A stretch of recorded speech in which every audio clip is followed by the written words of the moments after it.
Aabot na sa 244 na hog raisers sa bayan ng Labo sa Camarines Norte ang naapektuhan ng pagkalat ng African Swine Fever o ASF.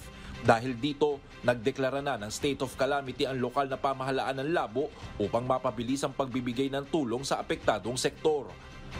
Batay sa datos ng Municipal Agriculture Office ng Labo Local Government Unit, as of January 2024, aabot na sa 20 barangay ang apektado ng ASF. Sa naturang bayan, 10 barangay doon ang nakapagsagawa na ng depopulation ng alagang baboy upang mapigilan ang pagkalat ng sakit.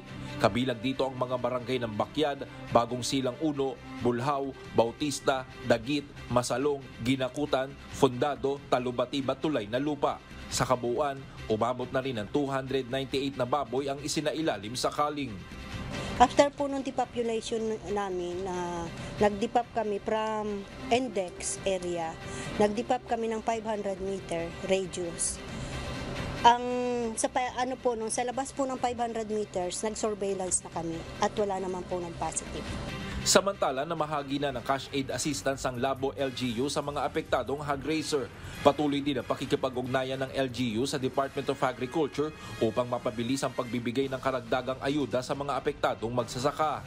Panawagan din ng lokal na pamahalaan ng Labo sa publiko na makipagkaisa sa mga ginagawang hakbang ng mga otoridad upang mapabilis ang pagsugpo sa naturang sakit sa mga apektadong lugar.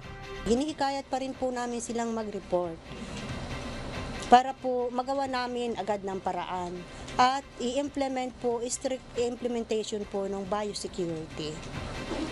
Huwag silang magpakain ng mga kaning baboy, disinfection. Sa ngayon, mas mahigpit na pinagbabawal ang pagpasok at pagpapalabas ng mga buhay na baboy sa naturang lugar. Mas pinahigpit na rin ng mga otoridad ang pagbabantay sa mga border ng mga ASF-affected area.